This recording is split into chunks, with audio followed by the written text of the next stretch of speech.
لبيك اللهم لبيك لبيك لا شريك لك لبيك إن الحمد والنعمة لك والملك لا شريك لك اللہ بھٹکتا رہا ہے بھٹکتا رہے گا محمد سے جس کو عقیدت نہیں ہے.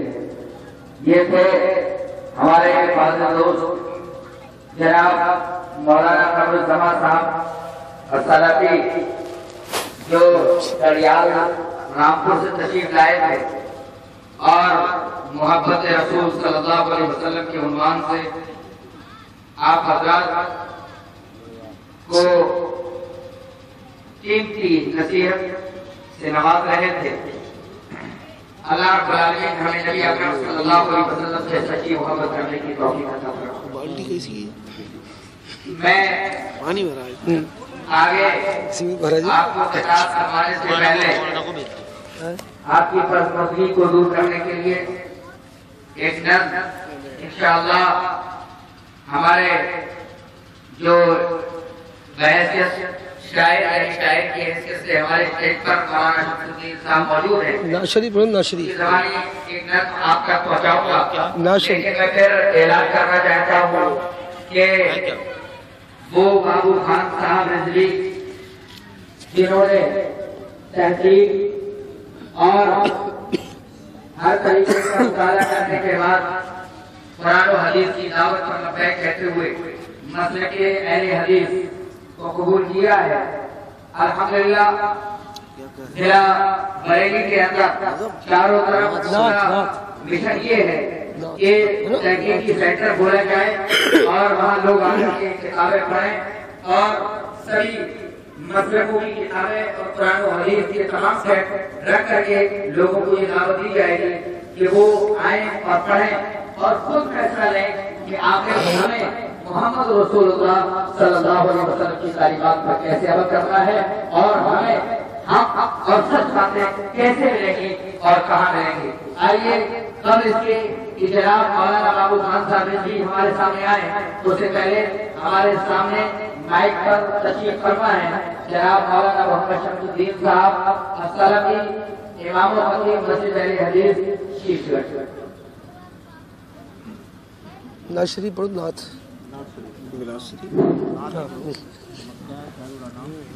مداح خیر الانام. السلام علیکم ورحمۃ اللہ وبرکاتہ. لمبی مدنی یاد ہے اچھی بات ہے.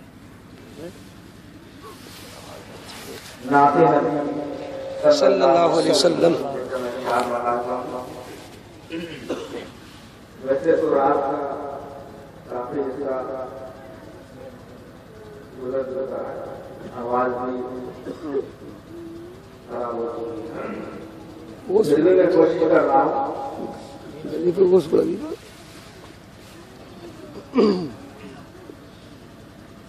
جس میں نہیں ہے آپ سراسر رسول پاک, سراسر رسول پاک. جس میں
سبحان اللہ میرا مکان ہے نور کے رخ پر رسول پاک جس میں نہیں ہے آپ سراسر رسول پاک دل میں اتر کے رہ گیا اترا جو آپ پر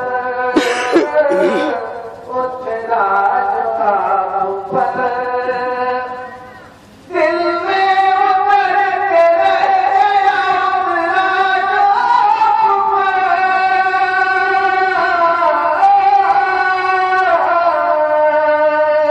دل میں اتر کے رہ گیا اترا جو آپ پر اترا جو آپ پر اب کیا پڑھے صحیح دیگر رسول پاک اب کیا پڑھے صحیح دیگر رسول پاک جس میں نہیں ہے آپ سراسر رسول پاک پیاسے لبوں کو آپ سے دو گھونٹ کیا ملے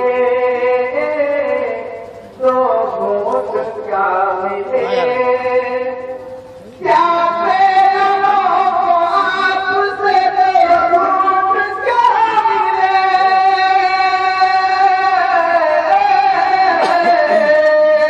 پیاسے لبوں کو آپ سے دو گھونٹ کیا ملے دو گھونٹ کیا ملے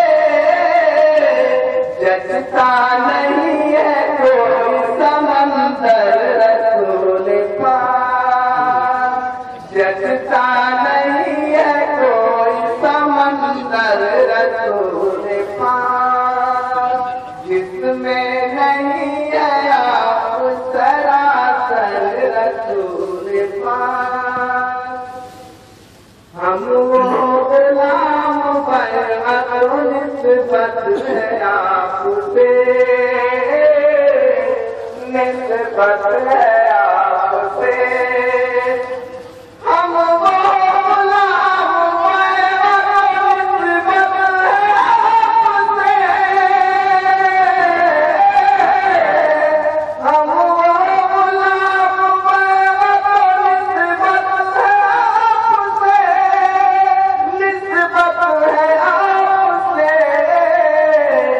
ہم خاک چالتے نہیں در در رسول پاک ہم خاک چالتے نہیں در در رسول پاک جس میں نہیں ہے آپ سراسر رسول پاک میں آپ کے بغیر ادھورا تھا ہر جگہ ادھورا تھا ہر جگہ میں آپ کے بغیر ادھورا تھا ہر جگہ میں آپ کے بغیر ادھورا تھا ہر جگہ ادھورا تھا ہر جگہ پورا ہوا ہوا اس سے مل کر رسول پاک پورا ہوا ہوا اس سے مل کر رسول پاک چلنے لگا ہوا اس کی انگلی جو تھام کر انگلی جو تھام کر چلنے لگا ہوا اس کی انگلی جو تھام کر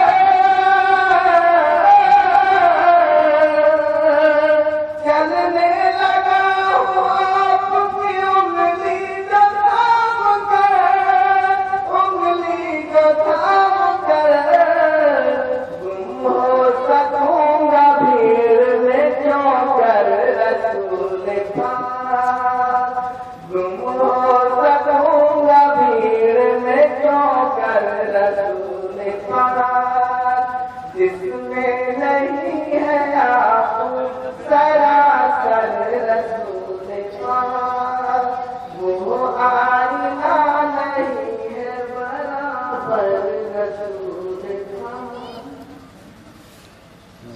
ماشاءاللہ. سیدھی آواز میں نعت نبی صلی اللہ علیہ وسلم سنا رہے تھے جناب مولانا شمس الدین صاحب، جو سیشر سے تشریف لائے ہیں. اب انتظار کی گھڑیاں ختم ہوئی. جس شخصیت کا ہمیں انتظار تھا اور جن کے بارے میں بار بار آپ کو بتایا جا رہا تھا کہ وہ ہمارے مہمان خصوصی ہیں، جب میں جعفر پور میں داخل ہوا تو جناب مولانا بابو خان صاحب کے تعلق سے چند باتیں دوسرے لوگوں نے کہی. لہذا میں چاہتا ہوں کہ آپ کو دعوت دینے سے پہلے مختصر سا ان کا تعارف آپ کے سامنے کراؤں. مولانا نور اسلام صاحب آئے، انہوں نے آپ کے سامنے انٹروڈکشن کیا ان کا.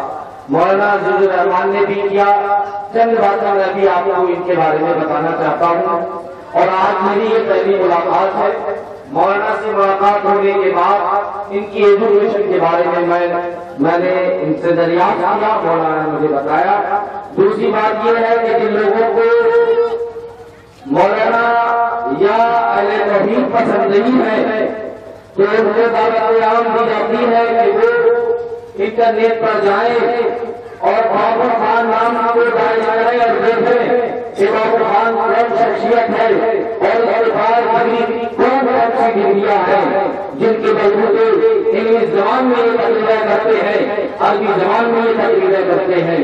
لہٰذا میرے بھائیوں، انگلش کی تعلیم حاصل کرنے کے لیے جناب مولانا بابو خان صاحب نئی تعلیم یونیورسٹی میں گریجویشن پورا کرتے ہیں.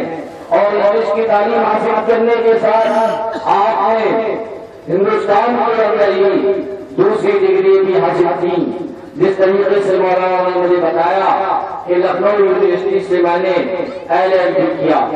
مزید 6 سال تک دورہ سریہ میں آپ نے عربی علوم سے اپنے سینے کو مربع کیا اور جالیات سے جڑے ہونے کے بعد آپ نے دعوت میں طلبات حاصل کیے. غیر مسلموں میں دعوت کے طریقے کو آپ نے سیکھا.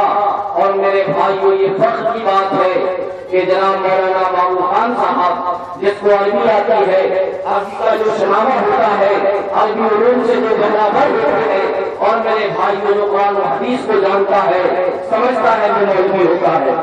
آج ہندوستان کے اندر جن کو اردو پڑھنی نہیں آتی، عربی پڑھنی نہیں آتی، وہ علامہ ہوتے ہیں، وہ فہامہ ہوتے ہیں. مگر میرے بھائیوں، یہ شخصیت مدینہ العلم، مدینہ منورہ اور ہمارے نبی صلی اللہ علیہ وسلم کی جائے پیدائی، جہاں پر آپ صلی اللہ علیہ وسلم پر وحی نازل ہوا کرتی تھی، مکہ المکرمہ اور سعودی عربیہ کی راجدھانی ریاض میں رہ کر علم دین حاصل کرتے ہیں. تو میں فخر کے ساتھ کہتا ہوں مولانا بابو خان صاحب. دوسری بات میں آپ کے سامنے اور بیان کر دوں اور بتا دوں کہ مولانا صاحب اپنے نام کے ساتھ رز بھی لگاتے ہیں. ان کا یہ خاندانی ٹائٹل ہے، خاندان ان کا رز بھی لگاتا ہے اور اسی نام سے یہ مشہور ہو گئے ہیں. بڑے ادب اور احترام کے ساتھ یہ شعر کہتے ہوئے میں آپ کو دعوت دے رہا ہوں. شکر رب کے نہ ادا ہو ہم سے ایسا بھلا، شکر رب کے نہ ادا ہو ہم سے ایسا اخلاقی بھلا. شکر سے اس کو، فضل سے اس کو ملا ہے مسلک اہل حدیث، فضل سے اس کو ملا ہے مسلک اہل حدیث. میں جناب بابو خان صاحب کو دعوت خطاب دے رہا ہوں. میں پر تشریف لائیں اور اپنے خطاب سے لوگوں کو محدود فرمائیں. السلام علیکم ورحمۃ اللہ وبرکاتہ. إن الحمد لله نحمده ونستعينه ونستغفره ونؤمن به ونتوكل عليه ونعوذ بالله من شرور أنفسنا ومن سيئات أعمالنا.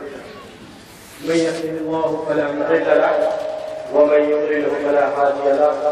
وأشهد أن لا إله إلا الله وحده لا شريك له وأشهد أن محمدا عبده ورسوله. أما بعد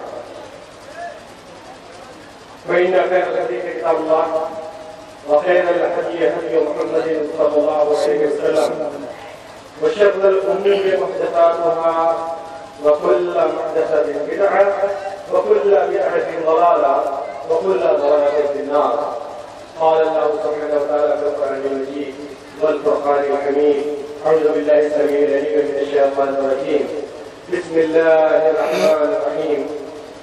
يا أيها الرسول بلغ ما أنزل إليك من ربك وإن لم تفعل فما بلغت رسالته والله يعصمك من الناس. وقال رسول الله صلى الله عليه وسلم كل أمتي يدخلون الجنة إلا من أبى. قيل ومن يأبى يا رسول الله؟ قال من أطاعني دخل الجنة ومن أتاني فقد أبى. تمام قسم کبریائی اور بڑائی اس اللہ وحدہ لا شریک کے لیے لائق و زیبا ہے جس نے کہ ہمیں اس دنیا میں وجود بخشا جبکہ ہم کچھ بھی چیز نہ تھا. ہمارے دیکھنے کے لیے آنکھیں، سننے کے لیے کان، بولنے کے لیے ہونٹ و زبان، سوچنے اور سمجھنے کے لیے دل اور دماغ بنایا. عزیزان اسلامیہ، آپ گواہ ہیں میں اسی رب العالمین کی اسی کے آگے سجدہ کرتا ہوں، اسی پر بھروسہ رکھتا ہوں اور اس بات کی گواہی دیتا ہوں کہ اس کے علاوہ کوئی عبادت کے لائق نہیں. وہ اکیلا ہے، اس کا کوئی ساجی و شریک نہیں ہے. وہ ہمیشہ سے ہے اور ہمیشہ رہنے والا ہے. وہ جسے ہدایت دے دے دنیا کی کوئی بھی طاقت اس کو گمراہ نہیں کر سکتی، اور وہ جس کو گمراہ کر دے دنیا کی کوئی بھی ہستی ایسے شخص کو راہ راست پر نہیں لا سکتی. ہم اپنے نفس اور اپنے عملوں کی برائی سے اس رب العالمین کی پناہ چاہتے ہیں. درود و سلام حاوی برحق سید المرسلین خاتم النبیین محمد ابن عبداللہ رحمت للعالمین صلی اللہ علیہ وسلم پر جو ساری کائنات کے لیے رشد و ہدایت کا پیغام لے کر نازل ہوئے اور اس گمراہ انسانیت کو زندگی جینے کے طریقے سکھائے اور زندگی کے ہر موڑ پر مکمل رہنمائی عطا فرمائے. محترم علماء اکرام، تمام عزیزان ملت اسلامیہ، عزیز دوستوں، بزرگوں اور ساتھیوں اور قابل احترام اسلامی ماؤں اور بہنوں اور پیارے بچوں، اللہ وحدہ لا شریک کا لاکھ لاکھ شکر اور احسان ہے کہ اللہ وحدہ لا شریک نے اس جلسے کی مناسبت سے ہم لوگوں کی ملاقات کرائی. ویسے تو یہ دعوت و تبلیغ کا کام ہے، ہم ہمیشہ ہی کرتے رہتے ہیں، ہماری یہ ڈیوٹی ہے، لیکن ایسی محفلیں جو کہ اتنی رات ہونے کے باوجود بھی اللہ کی توفیق سے ابھی بھی ایسے ہیں جیسا محسوس ہو رہا ہے جیسے کہ ابھی ابھی آ کر بیٹھے. کسی کو دیکھنے سے یہ نہیں پتا چلا ہے کہ اتنی رات ہو گئی ہے اور لوگ اداس ہیں یا لوگ نیند میں، ایسا محسوس نہیں ہو رہا. یہ بڑی خوشی اور مسرت کی بات ہے. ہمارے یہاں تو تبلیغ کے لیے لوگوں کو پکڑ کے بٹھایا جاتا ہے، پکڑ کر لایا جاتا ہے، حاجیوں کو روک روک کے دین کی دعوت دی جاتی ہے. اس کے باوجود بھی ہم ادھر سے بڑھتے ہیں، وہ ادھر کو بھاگتے ہیں، ہم ادھر سے روکتے ہیں، وہ ادھر کو بھاگتے ہیں. ایسے بھاگتے ہیں، دین کی بات سننے کے لیے تیار ہی نہیں. اللہ وحدہ لا شریک نے ہمیں یہ موقع دیا ہے کہ ہم اپنے بھائیوں سے اللہ کے قرآن اور نبی کریم صلی اللہ علیہ وسلم کے فرمان کی روشنی میں کچھ گفتگو کر سکے. اللہ وحدہ لا شریک سے دعا ہے کہ اللہ وحدہ لا شریک ہمیں حق کہنے، آپ سب کو حق سننے اور ہم سب کو حق پر عمل کرنے کی توفیق عطا فرمائے. آمین والحمدللہ رب العالمین. رب اشرح لي صدري ويسر لي امري واحلل عقدة من لساني يفقهوا قولي. رب زدني علما، رب زدني علما، رب زدني علما. سبحانك لا علم لنا الا ما علمتنا انك انت العليم الحكيم. اللهم ارنا الحق حقا وارزقنا اتباعه وارنا الباطل باطلا وارزقنا اجتنابه. میرے بھائیوں، دین کے کچھ اصول ہیں. اپنی بات کو میں آگے بڑھانے سے پہلے کچھ چند باتیں ہیں جو کہ آپ کو دین کے بارے میں بتانا چاہتا ہوں، جس کو کہ آپ غور سے دین کے کچھ اصول ہیں.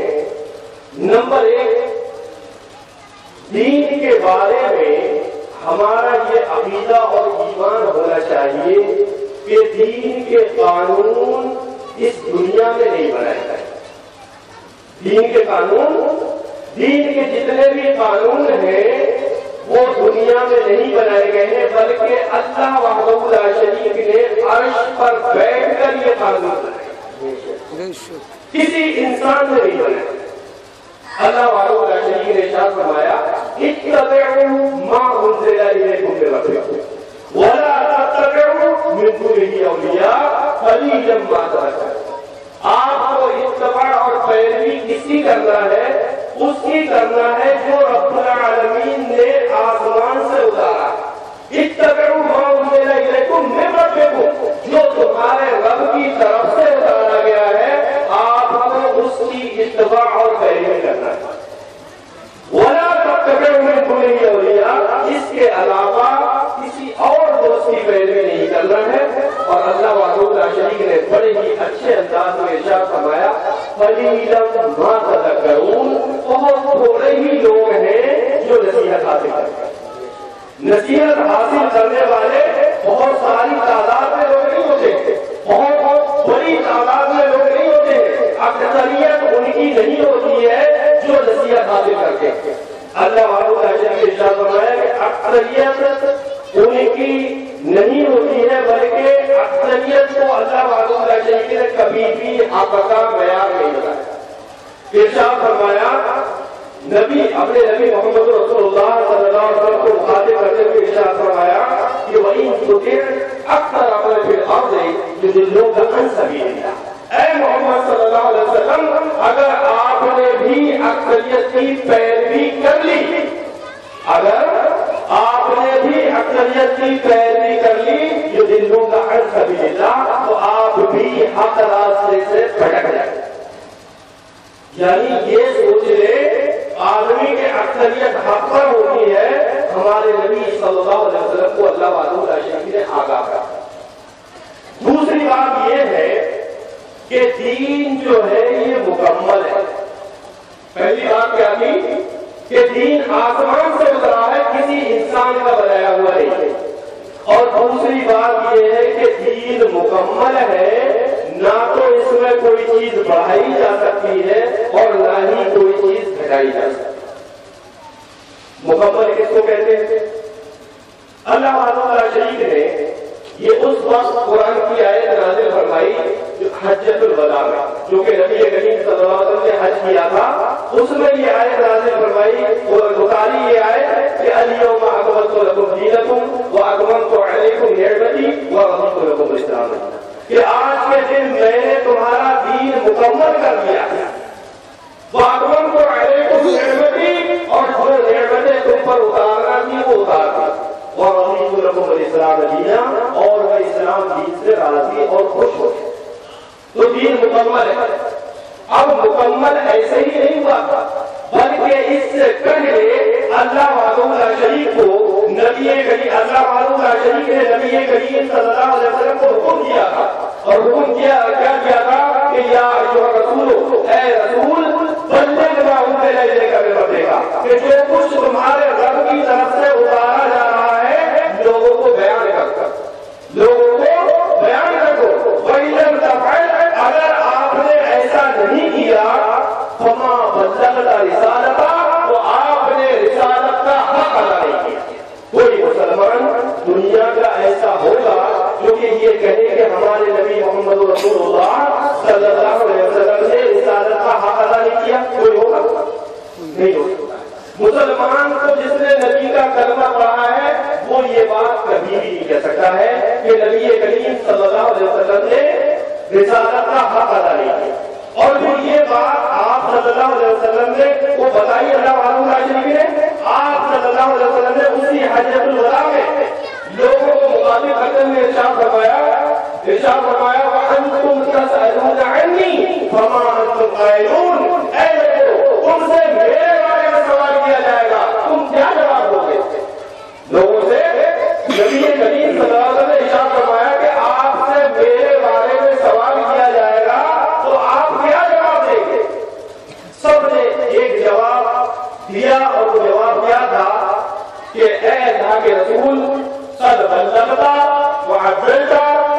حق یا رسول اللہ، اے اللہ کے رسول آپ نے جو کچھ دین اللہ والوں کا شریک نے آپ کو دیا تھا وہ لوگوں تک آپ نے پہنچا دیا، قد بلغتا وعدیتا، اور جو امانت داری کے ساتھ جو امانت اللہ والوں کا شریک نے دی تھی آپ نے وہ لوگوں تک پہنچا دیا، لوگوں تک امانت داری کا حق آپ نے ادا کر دیا۔ بھیا پیسے نہیں ڈالیں کیونکہ پہلے سے بہت بدنام ہے، یہاں دیکھیں لوگ کو کروڑ ہزاروں کروڑوں اربوں کی بات کرتے ہیں کہ تھوڑے نہیں دیے گئے اتنے دیے گئے، بہت الزام لگے ہوئے ہیں، اب زیادہ الزام لگانے کی ضرورت نہیں ہے، لگانے کی ضرورت نہیں ہے، لوگ بہت الزام لگاتے ہیں پہلے سے ہی، آج سے نہیں 15 سال سے لگا رہے ہیں۔ بہرحال جب نبی کریم صلی اللہ علیہ وسلم نے یہ بات کہی تو جواب دیا کہ قد بلغتا وعدیتا ونصحت یا رسول اللہ، اے اللہ کے رسول آپ نے لوگوں تک دین پہنچا دیا، جو نصیحتیں کرنا تھی کر دی، آپ نے امانت داری کا حق ادا کر دیا۔ آپ صلی اللہ علیہ وسلم نے حدیث میں آتا ہے کہ یہ انگلی اٹھی، کہا حدیث میں ہے کہ اس کا یہی سی بات ہے، یہ انگلی اٹھائی اور پھر یرفع اٹھائی السماء، آسمان کی طرف انگلی اٹھائی، وہ یرفع الناس، اور لوگوں کی طرف اشارہ کیا۔ کیا اشارہ کیا؟ کہا اللہم اشہد اللہم اشہد، اے اللہ تو گواہ ہے، اے اللہ تو گواہ ہے اس بات کا کہ میں نے دین تک پہنچا دیا ہے۔ اس وقت اللہ والوں کا شریک نے یہ آیت نازل فرمائی الیوم اکملت لکم دینکم واتممت علیکم نعمتی ورضیت لکم الاسلام۔ تو یہ دین ہمارا اسی وقت مکمل ہو گیا تھا، اور مکمل اس چیز کو کہتے ہیں، مثال کے طور پر آپ سمجھیں کہ ایک گلاس ہے، اس گلاس میں اگر پانی بھرا جائے اور فل پانی اس میں بھرا ہوا ہے، اگر ایک بوند بھی پانی آپ اس میں ڈالیں گے تو وہ ایک بوند پانی اس میں نہیں رہے گا بلکہ وہ نیچے گر جائے گا، اگر مکمل بھرا ہوا ہے، اور اگر بوند بھر پانی اس میں رک گیا تو وہ گلاس پانی سے مکمل بھرا ہوا نہیں ہے۔ تو دین ہمارا اسی وقت مکمل ہو گیا تھا جو نبی کریم صلی اللہ علیہ وسلم نے جس وقت یہ باتیں لوگوں سے شہادت دلوائی تھی اور اللہ والوں کا شریک کو گواہ بنایا، تو دین مکمل ہے۔ پہلی بات کیا ہوئی کہ دین آسمان سے اترا ہے، کسی انسان نے نہیں بنایا ہے، اور دوسری بات یہ ہے کہ دین مکمل ہے۔ یہ دو باتیں اپنے دماغ میں رکھیں، اور تیسری بات یہ ہے کہ دین کے جتنے بھی قانون اس دنیا میں آئے ہیں وہ نبی کریم صلی اللہ علیہ وسلم کے ہی ذریعے آئے ہیں، ان کے علاوہ کسی کے ذریعے دین کی کوئی بات نہیں ہے۔ اگر جبریل علیہ السلام بھی کوئی بات کہے، جب تک نبی کریم صلی اللہ علیہ وسلم اپنی زبان سے نہ کہے وہ بات دین نہیں ہو سکتی۔ آگے انشاءاللہ میں دلیل کے ساتھ بات کروں۔ نبی کریم صلی اللہ علیہ وسلم نے اب سوال یہ پیدا ہوتا ہے کہ ہم نے جو کلمہ پڑھا ہے اشہد ان لا الہ الا اللہ واشہد ان محمد رسول اللہ، یہ کلمہ ہم نے پڑھا، ہم نے دو گواہیاں دی، ایک گواہی اللہ کی توحید کی دی اور دوسری گواہی کس بات کی دی؟ نبی کریم صلی اللہ علیہ وسلم کی رسالت کی گواہی۔ یہ دو گواہیاں دینے کے بعد ہم اسلام میں داخل ہو گئے، یعنی وہ شخص جس نے اسلام قبول نہیں کیا ہے، جو کہ جنت کے بجائے جہنم کا حقدار تھا، جہنم میں جانے والا تھا، اپنی زبان سے اتنی بات کہتے، یہ بات کہنے کے بعد وہ جنت کا مستحق بن جاتا ہے، جنت کا حقدار بن جاتا ہے۔ توحید کی گواہی دی اور رسالت کی گواہی دی۔ رسالت کی گواہی اشہد ان محمد رسول اللہ، میں اس بات کی گواہی دیتا ہوں کہ محمد صلی اللہ علیہ وسلم اللہ کے رسول ہیں۔ اگر کسی شخص نے یہ گواہی دی ہے تو اب اس پر کچھ باتیں لازم آتی ہیں۔ وہ جو لوازمات ہیں اس گواہی کے وہ یہ ہیں، نمبر 1 طاعتہ بما امر، نمبر 2 وتصدیقہ بما اخبر، نمبر 3 واجتناب ما نہى عنہ وزجر، اور نمبر 4 ولا يعبد الله الا بما امر۔ یہ 4 چیزیں ہیں، جب یہ 4 چیزیں گواہی دینے کے بعد اس شخص کے اوپر لازم آ جاتا ہے۔ انشاءاللہ مختصر ان 4 کے بارے میں آپ کو بتاؤں گا۔ اب ہمیں اگر کوئی بھی شخص اس دنیا میں اگر کوئی گواہی دیتا ہے اور اس نے جو گواہی دی ہے، جس کے بارے میں گواہی دی ہے، اگر اس کے بارے میں اس کو معلومات نہیں ہے تو ایسا شخص جھوٹا گواہ کہلائے گا، ایسا گواہ سچا گواہ نہیں ہو سکتا۔ مثال کے طور پر آپ سمجھے کہ اگر کسی شخص نے کسی کو قتل کر دیا کسی کو، اب قتل کرنے کے بعد اس کو عدالت میں پیش کیا گیا، جس نے کہ گواہی دی ہے اس بات کی کہ فلاں شخص کو قتل کیا گیا، اس کو عدالت میں اگر پیش کر دیا تو عدالت میں پیش کرنے کے بعد ایسے گواہ نے اگر اس سے پوچھا گیا کہ بھائی آپ نے جس چیز کی گواہی دی ہے، جس آدمی کو قتل کیا گیا ہے آپ نے اس کی گواہی دی ہے، آپ یہ بتائیں کہ چھری سے قتل کیا گیا تھا یا گولی سے مارا گیا تھا؟ وہ کہتے ہیں کہ یہ تو مجھے پتا نہیں ہے، تو ایسا گواہ کیا ہوگا؟ وہ جھوٹا کہلائے گا یا سچا کہلائے گا؟ ایسا گواہ جھوٹا گواہ کہلائے گا۔ کیوں؟ کیونکہ اس نے نبی کریم صلی اللہ علیہ وسلم کی جس طرح سے ہم نے گواہی دی ہے کہ اشہد ان محمد رسول اللہ، کہ میں اس بات کی گواہی دیتا ہوں کہ محمد صلی اللہ علیہ وسلم اللہ کے رسول ہیں، اب اس نے گواہی دی کہ بڑا شخص کو قتل کیا گیا ہے اور اس نے صحیح گواہی نہیں دی بلکہ اس کے بارے میں اس کو معلومات ہی نہیں تھی، تو ایسے گواہ کو جیل میں ڈال دیا جائے گا، بلکہ قید کر دیا جائے گا کہ وہ گواہ جھوٹا ہے اور اس نے گواہی جھوٹی دی ہے۔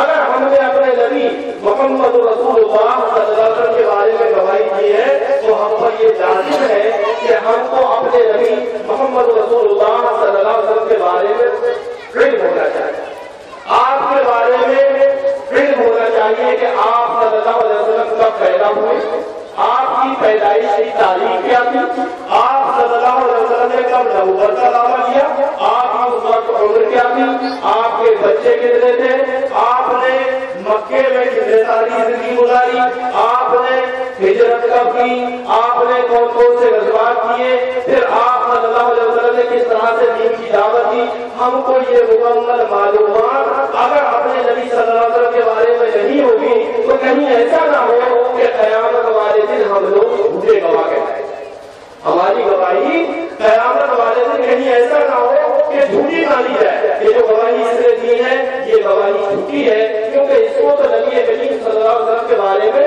معلومات بھی نہیں ہے، یہ قانون اس نے کہا کہ اشہد ان محمد رسول اللہ اور نبی کے بارے میں اس کو معلومات ہی نہیں ہے۔ نبی کریم صلی اللہ علیہ وسلم جیسا شخص نہ تو اس دنیا میں آپ سے پہلے کبھی آیا اور نہ ہی آپ کے بعد قیامت تک کوئی ایسا شخص آپ جیسا اس دنیا میں آ سکتا۔ آپ خیر البشر تھے، آپ دنیا میں آپ وہ شخصیت تھے کہ جس کے بارے میں بہت ساری گواہیاں اللہ وحدہ لا شریک نے عرش سے دی، آپ کی زبان کی پاکیزگی کی گواہی اللہ وحدہ لا شریک نے عرش سے دی، ارشاد فرمایا وما ينطق عن الهوى ان هو الا وحی یوحی، میرا نبی اپنی طرف سے کچھ نہیں کہتا ہے، یہ تو وہی کہتا ہے جو اللہ وحدہ لا شریک کی طرف سے حکم ہوتا ہے، اپنی مرضی سے زبان نہیں کھولتے ہیں۔ نبی کریم صلی اللہ علیہ وسلم کے بارے میں اللہ وحدہ لا شریک نے ارشاد فرمایا، اللہ وحدہ لا شریک نے آپ کے اخلاق کی گواہی عرش سے دی، آپ صلی اللہ علیہ وسلم کے بارے میں اللہ وحدہ لا شریک نے ارشاد فرمایا انک لعلی خلق عظیم،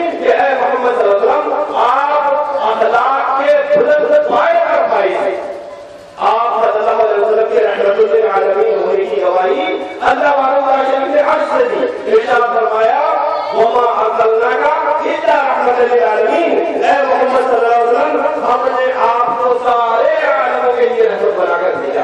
اس کے علاوہ بہت ساری گواہیاں اللہ وحدہ لا شریک نے آپ صلی اللہ علیہ وسلم کے بارے میں دی۔ میں نے بتایا سب سے پہلی چیز آپ صلی اللہ علیہ وسلم کی گواہی کے بعد ہم پر لازم آتی ہے وہ ہے تعارف فیما ہوا، کہ آپ صلی اللہ علیہ وسلم کی اطاعت و پیروی کی جائے، جس کو ہمارے شیخ عبدالصمد صاحب نے کافی تفصیل سے بتا دیا ہے، اس پر کوئی زیادہ لمبی تفصیل سے کوئی بتانے کی ضرورت نہیں ہے، کیونکہ نبی کریم صلی اللہ علیہ وسلم کی اطاعت و پیروی ہمارے لیے لازم اور ضروری ہے۔ اللہ وحدہ لا شریک نے ارشاد فرمایا کہ ماں کانا لمؤمن ولا مؤمنۃ اذا قضى الله ورسوله امرا ان يكون لهم الخير من امرهم ومن يعص الله ورسوله فقد ضل ضلالا مبینا، کہ کسی مومن مرد کے لیے یا مومنہ عورت کے لیے یہ جائز نہیں کہ وہ جب اللہ اور اس کے رسول کا حکم آ جائے تو وہ اپنی مرضی چلائے، وہ اپنی مرضی چلائے، کسی کے لیے جائز نہیں ہے۔ جب اللہ اور اس کے رسول کا حکم آ جائے گا تو ہر حال میں ایک مومن مرد اور مومنہ عورت پر یہ لازم ہے کہ وہ نبی کریم صلی اللہ علیہ وسلم کی اطاعت و پیروی کرے کسی بھی معاملے میں، کوئی بھی معاملہ ہو۔ آج جب ہم اپنے نبی کی باتیں کرتے ہیں کہ میرے بھائی نبی نے فرمایا ہے، آپ صلی اللہ علیہ وسلم نے ایسا فرمایا ہے، تو ہم کو جواب ملتا ہے کہ نہیں بھائی نبی نے ایسا فرمایا لیکن ہمارے امام نے ایسا فرمایا۔ کیا نبی کی بات کے سامنے کسی امام کی بات چلے گی؟ آپ صلی اللہ علیہ وسلم حضرت عمر رضی اللہ تعالیٰ عنہ کے بارے میں آپ سنیں کہ جب نبی کریم صلی اللہ علیہ وسلم مسجد نبی میں بیٹھے تھے کہ عمر رضی اللہ تعالیٰ عنہ تورات کا ایک نسخہ پڑھتے ہیں تو آپ صلی اللہ علیہ وسلم کا چہرہ مبارک سرخ ہو جاتا ہے۔ ابو بکر صدیق رضی اللہ تعالیٰ عنہ کہتے ہیں کہ اے عمر کیا تم نبی کے چہرے کو نہیں دیکھ رہے ہو؟ کیا نبی کریم صلی اللہ علیہ وسلم کا چہرہ کیسا سرخ ہے؟ تم ابھی بھی تورات پڑھتے چلے جا رہے ہو؟ عمر رضی اللہ تعالیٰ عنہ پڑھتے اور کہا کہ رضی باللہ ربا وبالاسلام دینا وبمحمد نبی و رسول صلی اللہ علیہ وسلم کہ اللہ کے رسول میں نے تو یہ تورات کا جو نسخہ تھا میں تو اسی پڑھنے لگا تھا، اس میں دیکھ رہا تھا کہ اس میں کیا ہے، کوئی میرا یہ تھوڑی چاہ رہا تھا کہ میں اس پر ایمان لاؤں جو چیزیں اس میں لکھی ہوئی ہے کیونکہ تورات کو چینج کر دیا گیا وہ اپنی حقیقی شکل میں نہیں ہے۔ تو آپ صلی اللہ علیہ وسلم نے جواب دیا کہ اے عمر لو کان موسیٰ حیا، اگر موسیٰ علیہ السلام بھی اس دنیا میں زندہ ہوتے وتبعتموہ اور آپ ان کی پیروی کرنے لگتے وترکتمونی اور تم مجھے چھوڑ دیتے فضللتم سواء السبیل تو تم حق راستے سے بھٹک جائے۔ موسیٰ علیہ السلام کی پیروی کرنے والا نبی صلی اللہ علیہ وسلم کو چھوڑ کر موسیٰ علیہ السلام کی پیروی کرنے والا حق راستے سے بھٹک جائے اور نبی کریم صلی اللہ علیہ وسلم کو چھوڑ کر کسی امام کی پیروی کرنے والا، کسی امام کے پیچھے پیچھے چلنا، کسی حضرت کے پیچھے پیچھے چلنے والا حق راستے پر رہے، یہ کیسے ممکن؟ سوچنے کی بات ہے کہ یہ کیسے ممکن ہو سکتا ہے کہ موسیٰ علیہ السلام کی پیروی کرنے والا وہ نبی ہے اور نبی بھی نبی ہے، کوئی عام نبی نہیں ہے۔ اور آپ صلی اللہ علیہ وسلم نے کہا کہ اے عمر لو کان موسیٰ حیا، اگر موسیٰ علیہ السلام بھی اس دنیا میں زندہ ہوتے وتبعتموہ اور تم ان کی پیروی کرنے لگتے وترکتمونی اور تم مجھے چھوڑ دیتے فضللتم سواء السبیل تو تم حق راستے سے بھٹک جاتے۔ تو جب موسیٰ علیہ السلام کی پیروی کرنے والا حق راستے سے بھٹک جائے گا تو یہ بتاؤ کہ اماموں کی پیروی کرنے والا، اماموں کے پیچھے پیچھے چلنے والا اور نبی کو چھوڑ کر، ایسے نہیں کہ بھائی نبی کی بات ہی نہیں ہے۔ ہم نے کہا کہ ہمارے نبی نے ایسے نماز پڑھی تھی، نبی کریم صلی اللہ علیہ وسلم ایسے نماز پڑھتے تھے، نبی کا طریقہ یہ تھا۔ انہوں نے کہا کہ ہاں بات تو صحیح ہے، حدیث بھی صحیح ہے، آپ ترجمہ بھی صحیح کر رہے ہیں، لیکن ہمارے امام کے نزدیک ایسے نہیں، ایسے نماز پڑھی جاتی ہے۔ امام کے نزدیک نبی کی بات کے مقابلے میں امام کی باتوں کو لایا جاتا ہے۔ جب موسیٰ علیہ السلام کی بات نہیں چلے گی تو نبی کے سامنے امام کی بات کیسے چل سکتی ہے؟ سوچنے کی بات ہے، اماموں کے امام، سارے نبیوں کی امامت کرنے والے محمد رسول اللہ۔ آپ کو پتا ہوگا کہ معراج کے ٹائم پر سارے نبیوں کی امامت نہیں کی تھی، وہ امام جو کہ نبیوں کے امام ہیں ان کو امامت کے دائرے سے بھی خارج کر دیا، ان کو چھوڑ کر اور دوسرے امام بنا لیے، پھر بھی حق پر۔ سوچنے کی بات ہے، یہ ہم نے کوئی ایسے ہی ہم نہیں کہہ رہے ہیں، ہم نے اس کی تحقیق کی۔ کوئی بھی بات ایک بار کو عالم کی بات غلط ہو سکتی ہے لیکن محقق کی بات غلط نہیں ہو سکتی ہے کیونکہ وہ تحقیق کرتا ہے۔ اور تحقیق میں مثال کے طور پر آپ کو سمجھاؤں کہ تحقیق کیا ہوتی ہے۔ تحقیق یہ ہوتی ہے کہ میں مثال دیتا ہوں کہ جیسے ابھی پانی بہ کر آ رہا ہے، پانی ادھر سامنے سے بہتا ہوا آ رہا ہے، ایک شخص نے کہا کہ یہ پانی کنویں کا، دوسرے نے کہا کہ نہیں بھائی یہ نلے کا پانی ہے، تیسرے نے کہا کہ نہیں یہ ندی میں سے پانی آ رہا ہے۔ تینوں اکٹھے ہوئے، آگے بڑھے، دیکھا کہ یہ پانی کہاں سے آ رہا ہے، ان میں دو جھوٹے ہو جائیں گے، ایک سچا رہ جائے گا۔ اس کو کہتے ہیں تحقیق، کہ حق کو تلاش کرنا۔ تو جب حق کو تلاش کیا جاتا ہے تو اس میں وہ چیز کہاں سے آئی ہے اس کو دیکھا جاتا ہے کہ آخر اس کی حقیقت کیا ہے۔ تو جب جو حقیقت کو جاننے کے بعد اگر وہ حق کو قبول کرتا ہے تو ایسے شخص کو کون جھٹلا سکتا ہے؟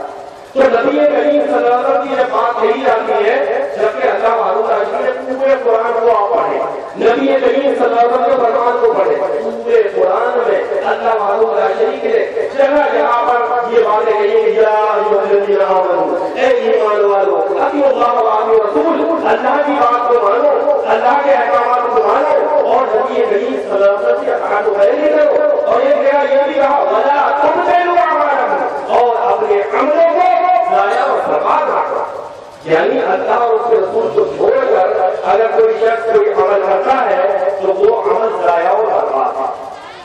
اطاعت کے بارے میں زیادہ نہیں کہنا چاہتا ہوں، آگے دوسری بات آتی ہے کہ تصدیق بیما اخبر، دوسری چیز یاد آتی ہے کہ تصدیق بیما اخبر، کہ جس بات کی خبر نبی کریم صلی اللہ علیہ وسلم نے ہم کو دے دی تو اب ہم پر لازم ہے کہ ہم کو اس کی تصدیق کرنا ہے، ہم کو یہ کہنا ہے کہ ہاں یہ بات نبی کریم صلی اللہ علیہ وسلم نے کہی ہے اور یہ بات سچ ہے، چاہے ہماری عقل مانے یا نہ مانے، چاہے ہمارا دماغ اس کو تسلیم کرے یا نہیں کرے، چاہے ہمارے دل پر وہ بات کھری اترے یا نہ اترے، لیکن نبی کی بات کی تصدیق کرنا ہمارے اوپر لازم ہے۔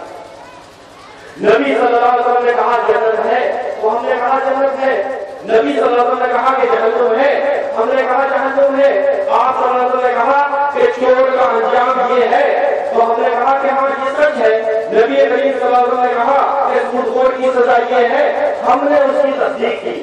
لیکن آج ہمارے یہاں کیا ہوتا ہے، ہمارے یہاں ایک عجیب بات ہوتی ہے، آپ کہیں لوگوں سے کہ بھائی چلیے نماز نہیں کرتے، نماز پڑھیں، اور بھائی نماز میں آپ کو جنت ملے گی، آپ اگر نماز پڑھیں گے پابندی سے تو آپ کو اللہ جنت عطا فرمائے گا۔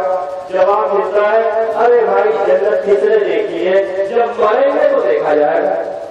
یہ تصدیق نبی صلی اللہ علیہ وسلم کی بات کی اس نے نہیں کی، اس ایسے شخص کا نبی صلی اللہ علیہ وسلم پر ایمان ہی نہیں، ایسے شخص کا وہ ایمان کا دعویٰ کرتا ہے تو ایسا دعویٰ جھوٹا۔ ابھی لوگ جب وہاں جاتے ہیں تو مجھے رب جاتے ہیں جیسے ہم کو سمجھایا گیا تھا ایسے ہی سب کو سمجھایا جاتا ہے کہ بھائی اپنے ایمان کو سنبھال کے رکھنا، اپنے ایمان کو سنبھال کے رکھنا۔ میں کہتا ہوں کہ بھائی ایمان ہوگا تبھی تو سنبھال کے رکھے، سوال آپ کے پاس آپ نے کسی نے کہا کہ بھائی یہ پیسے ہیں ان کو سنبھال کے رکھنا، ٹھیک ہے نا، تو پیسے ہوں گے تبھی تو سنبھال کے رکھنے کو کہا جائے گا۔ ایمان بھائی ایمان کو سنبھال کے رکھنا تھا، اس سے مجھے بھائی ایمان کیا ہے سبھی بہت یہ تو پتا نہیں۔ جب میں اب سے 15 سال پہلے میں نے 2 گھنٹے کی دعوت دی، صرف 2 گھنٹے کی دعوت، تو میرا آدھا گاؤں یہ بولا کہ ہم تمہارے ساتھ جیسا تم کہو گے ویسا ہم کریں گے۔ تو میں یہ کہا کیوں تھا، کیونکہ انہوں نے پہلے ایک مولوی صاحب کو بلایا، ان سے بات کرائی، پھر دوسرے مولوی صاحب کو بلایا، پھر ان سے بات کرائی، پھر تیسرے مولوی صاحب کو بلایا، پھر ان سے بات کرائی، اور تینوں کو انہوں نے ہی بھگا دیا، کہاں کہ جب میں آگ مجھے نہیں آتا۔ جو تیسرے تھے وہ ہمارے دوست تھے، ہم اور وہ 7 سال میلاد پڑھا کرتے تھے، 7 سال میلاد پڑھتے تھے، ہماری بڑی دوستی تھی۔ وہ دوست صاحب جب آئے تو انہوں نے کہا کہ السلام علیکم، بابو کو چھوڑ کر باقی سب کو السلام علیکم۔ میں نے کہا کہ بھائی قاری صاحب ابھی تو یہ پہلی ملاقات ہے میری آپ کی، آپ کو پتہ بھی نہیں ہے کہ میں کیا ہوں، آپ نے پہلے ہی مجھے چھوڑ دیا۔ انہوں نے کہا کہ نہیں ہمارے علماء ہمارے شیخ یہ کہتے ہیں کہ بھائی یہ لوگوں کو سلام بھی نہیں کیا، اس لیے ہم آپ کو سلام بھی نہیں کریں۔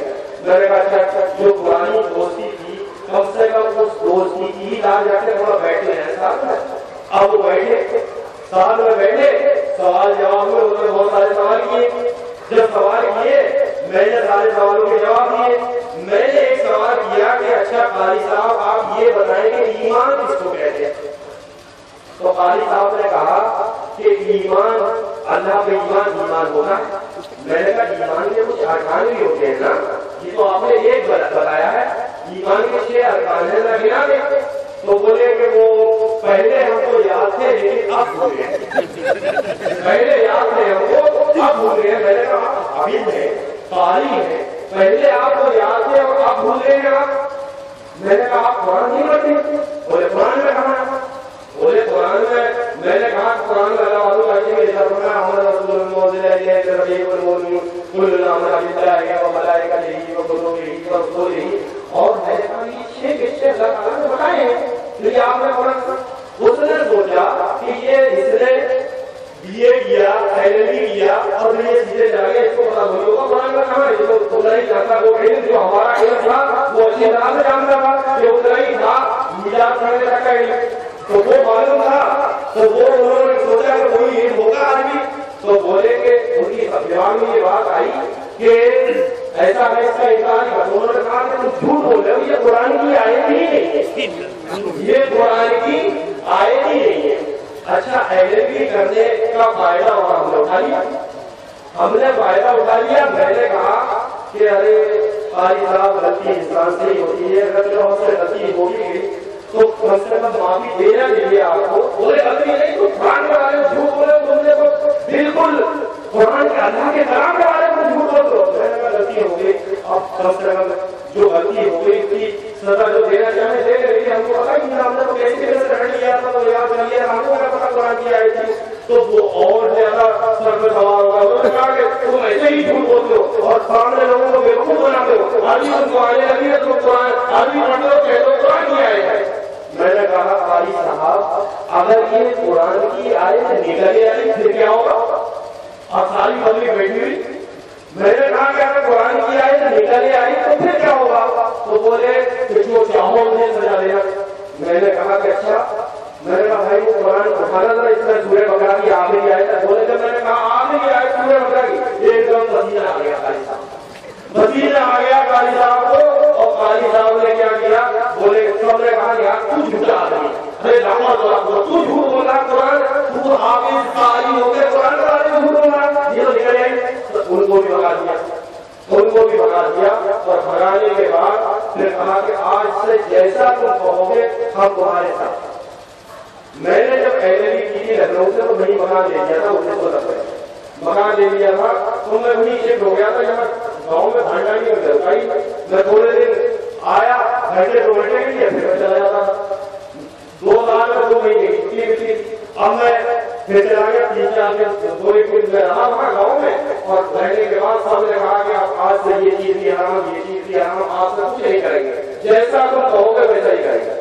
لیکن وہ قاری صاحب نے اپنی مسجد دوسرے گاؤں میں تھے، وہاں سے مسجد چھوڑ کے اس گاؤں میں آ گئے، اور دوسری مسجد میں اپنے رشتے دار کو کیا، 2 مسجدیں ہیں گاؤں میں، اور پھر صبح شام کہ یہ ایسے ہوتے ہیں، یہ رسول اللہ سے محبت نہیں کرتے ہیں، یہ مستاق رسول ہے، مستاق نہیں ہے، اس طرح سے کہہ کر ان جگہوں پر اتنے ظلم کیے، میں بھی جا گیا، اور ابھی میرا چھوٹا بھائی کا کہاں رہے گا، اور ہمارے والد صاحب کو تھوڑا سا بدھان کے بدھانیوں پڑھانی شروع ہوئی تھی، ہمارے والد بھی بدھان رہے تھے اس گاؤں میں، ابھی چھوٹا بھائی بدھان وہ بھی سعودی عرب میں تھا، میں بھی سعودی عرب میں تھا، اور جو تیسرا بھائی تھا وہ اپنی دکان چلا گیا، گاؤں میں کوئی بھی نہیں تھا، تو ان کو موقع مل گیا، اتنا ان کو تنگ کیا کہ بارات گاؤں میں آئی، گاؤں میں بارات آئی، 3 گھنٹے تک نکاح نہیں پڑھنے دیا، کہا کہ پہلے تو توبہ کر کے پھر سے سنیے، تب تیرا نکاح پڑھا، تب تیرا نکاح پڑھایا جائے گا، اور پھر بعد میں پولیس آئی، پچھلے سے لوگ گئے، جوہر خود سے گئے، تب جا کے 3 دن جا کے نکاح ہوگا۔ اسی طرح سے ایک دوسرا بھائی تھا، اس کو زبردستی لے جا کے غسل کروا کے وہاں توبہ کروائی طریقے لے جا کے، ایسا اتنے ظلم کیے لوگوں پر، لوگوں نے کہنا ہی بند کر دیا کچھ، لیکن اللہ کی مشیت یہ تھی کہ وہ قاری صاحب کو ایسی بیماری رہی کہ 2 سال کی زندہ رہی، 2 سال کے اندر جو 90 کلو کا آدمی تھا، 90 کلو کا آدمی، وہ 2 سال کے اندر بچے ایسے ہاتھ میں لیے ہوتے، بچے اس کو ہاتھ میں لیے پھرتے تھے، قریب 7-8 کلو کا ہوگا۔ یہ ہمارا تجربہ ہے کہ جب تک کوئی شخص اللہ سے رجوع نہیں کرتا ہے، اللہ تعالیٰ اس کو ہدایت نہیں دیتا ہے، اور جب تک اب کوئی جو آدمی اللہ کے حقیقی دین کی مخالفت کرتا ہے، اس کا انجام برا ہوا، اس کی ذلت کی موت ہوگی۔ اگر اللہ کے حقیقی دین کی جس نے بھی مخالفت کی ہے تو اس کی موت ذلت کی ہوگی، اللہ کے حقیقی دین کی مخالفت کرنے والے۔ تو اس طرح سے آج جب میں نے سوچ لیا تھا، کیونکہ میں اکیلا تھا وہاں ڈیوٹی کرنے والا، اور میری فیملی کی بچے تھے، تو کوئی بہت الزام لگائے کہ بھائی ابھی تو اس نے اتنے لوگوں کو بنا لیا ہے تو ہر آدمی کے بدلے 1 لاکھ دینا پڑے گا، ہر آدمی کے بولے آپ اتنے ملیں گے، لیکن ایسا ہو ہی نہیں پایا.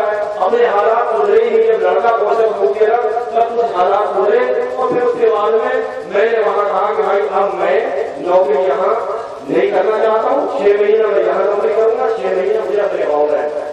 جب میں نے یہ کہا کیونکہ میں نے یہ سوچ لیا تھا کہ اب دوبارہ دعوت دینا ہی نہیں، کیونکہ حق کی دعوت دے کر جو ہم نے ٹھوکر کھائی وہ یہ تھی کہ ہم نے جو دعوت دی اس دعوت کو ہم نے ان کو تجریح دے ہی نہیں دی، ہم نے ان کو قرآن سمجھایا ہی نہیں، ہم نے رسول اللہ صلی اللہ علیہ وسلم کو قرآن سمجھایا ہی نہیں. جب تک ہم تبلیغ نہیں کریں گے حقیقی دین کی تب تک ہم پر ذلت آئے گی، ذلت و رسوائی آئے گی. آج یہی وجہ ہے کہ ہمارے پاس حق نہیں ہونے کے باوجود بھی، اللہ کا قرآن ہونے کے باوجود، نبی کریم صلی اللہ علیہ وسلم کا فرمان ہونے کے باوجود، اور ہم قرآن کے عین مطابق بناتے ہیں پھر بھی استاد رسول کہا جاتا ہے، اور وہ قرآن کی پوری مخالفت کر کے پھر بھی آج کے رسول.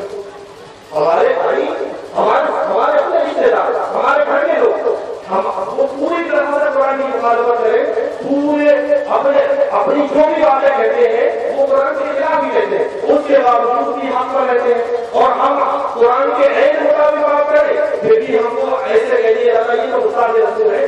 یہ وجہ کیا ہے؟ کیونکہ ہم نے اللہ کا پیغام لوگوں تک پہنچایا ہی نہیں. نبی کریم صلی اللہ علیہ وسلم کی تصدیق کرنا یہ ہمارے لیے لازم اور ضروری ہے. تصدیق ہو فیما اخبر، جس بات کی خبر نبی کریم صلی اللہ علیہ وسلم دے دے ہر حال میں ہم کو چاہیے کہ اپنے نبی صلی اللہ علیہ وسلم کی تصدیق کریں. مثال کے طور پر ابو بکر صدیق رضی اللہ تعالیٰ عنہ، کہ ابو بکر صدیق رضی اللہ تعالیٰ عنہ اس وقت معراج کا جو واقعہ تھا، آپ صلی اللہ علیہ وسلم نے معراج کی صبح میں بتایا، مکے میں کہا کہ بھائی میں نے رات کو میں مکے سے گیا بیت المقدس پہنچا، پھر وہاں سے میں نے آسمانوں کا سفر کیا، میں نے جنت دیکھی، میں نے جہنم دیکھی، جب کئی باتیں بتائی. مشرکین مکہ جو تھے انہوں نے کہا کہ آج موقع لیں گے، آج نبی، یہ جو لوگ کہتے ہیں کہ یہ سچا نبی ہے، آج موقع مل گیا کہ آج اس کو جھلایا جا سکتا ہے. اس نبی کو نبی کریم صلی اللہ علیہ وسلم کے بارے میں کہا کہ ان کو جھلایا جا سکتا ہے، اور وہ جھلانے کے لیے انہوں نے کیا کیا کہ انہوں نے کہا کہ سب سے قریبی کون ہے چلو اس کے پاس چلتے ہیں. اور وہ لوگ اس کے پاس پہنچے، ابو بکر صدیق رضی اللہ تعالیٰ عنہ کے پاس پہنچے. کہا ابو بکر ایک بار بتاؤ کہ کوئی شخص یہ کہے کہ میں ایک رات میں مکے سے بیت المقدس گیا اور واپس آ گیا، کیا وہ آدمی سچا ہے جھوٹا ہے؟ ابو بکر صدیق رضی اللہ تعالیٰ عنہ نے کہا کہ اگر کوئی ایسی بات کہتا ہے تو وہ جھوٹا آدمی ہے، وہ سچا کیسے ہو سکتا ہے؟ تو انہوں نے کہا کہ ابو بکر تم اپنی بات پر جمے رہنا. ابو بکر رضی اللہ تعالیٰ عنہ نے کہا کہ ابو بکر تم اپنی بات پر جمے رہنا، دیکھو اپنی بات سے پلٹنا مت، اپنی بات سے پلٹنا مت، جو بات تم نے کہی ہے اس بات پر جمے رہنا. ابو بکر صدیق رضی اللہ تعالیٰ عنہ نے اشارہ فرمایا، کہا کہ بھائی بتائیں تو معاملہ کیا ہے، بات کیا ہے، بات تو بتائیں کون سی بات ہے. انہوں نے کہا کہ ابو بکر دیکھو جو تم نے کہا ہے اس بات سے پھسلنا مت. رات تمہارے نبی نے محمد رسول اللہ صلی اللہ علیہ وسلم کے لیے کہا کہ تمہارے نبی نے یہ بات کہی ہے کہ وہ رات کو بیت المقدس گئے اور رات کی رات میں واپس بھی آ گئے. انہوں نے آسمانوں کے سفر کیے، جنت دیکھی، جہنم دیکھی، سب کچھ دیکھا، اور دیکھنے بعد ایک رات میں واپس آ گئے. ابو بکر صدیق رضی اللہ تعالیٰ عنہ نے ارشاد فرمایا، کہا کہ آپ لوگ یہ بات سچ ہے، کیا آپ اس بات کو قسم کھا کر کہہ سکتے ہیں کہ میرے نبی نے یہ بات کہی ہے؟ انہوں نے کہا کہ اب شاید ابو بکر صدیق رضی اللہ تعالیٰ عنہ بھی اپنی بات سے پھسل جائیں گے، ان کی جو محبت ہے اس محبت میں بھی کمی آ جائے گی. اور انہوں نے کہا کہ ہاں ابو بکر تو تیرے نبی نے یہ بات کہی ہے، اور ہم قسم کھا کر کہتے ہیں کہ تیرے نبی نے یہ بات کہی ہے کہ ایک ہی رات میں بیت المقدس گئے اور پھر آسمانوں کا سفر کیا، جنت دیکھی، جہنم دیکھی، سب کچھ ایک رات میں دیکھ لیا.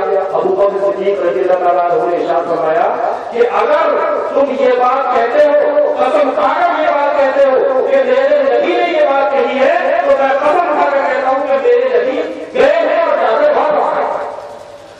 انہوں نے کہا کہ ابھی تو تم یہ بات کہہ رہے تھے، ابھی جیسی بات بدل گئی آپ نے.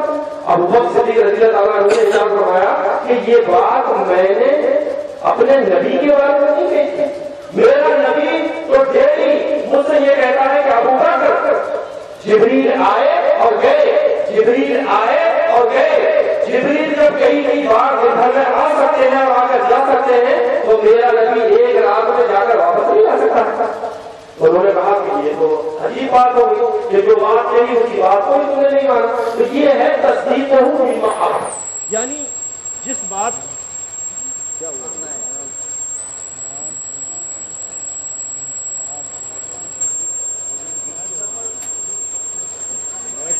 ماشاء اللہ ایک تو مجھے ان سے ڈر بھی لگا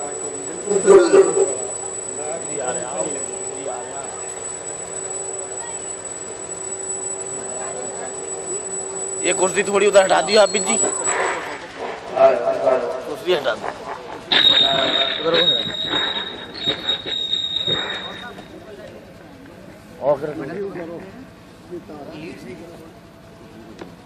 سوچ تو نہیں ہے.